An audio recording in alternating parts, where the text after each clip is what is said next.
Take your wild and game partridge breasts and cut them into goujons. Soak your goujons in buttermilk for 3 hours.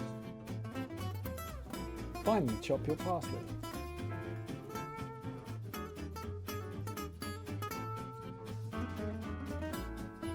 Peel the garlic and grind it into a paste using salt and the back of your knife.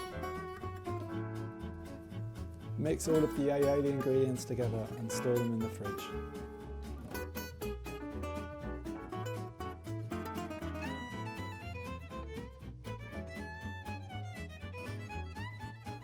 Whisk the eggs and set aside.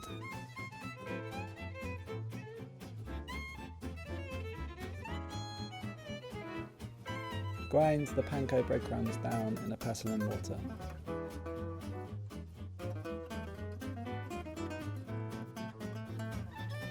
Next, coat the goujons in flour, egg and the panko breadcrumbs.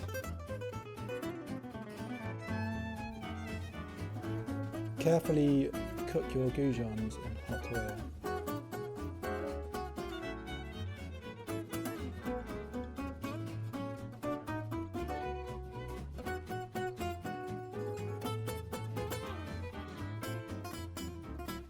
Sprinkle with sea salt and enjoy.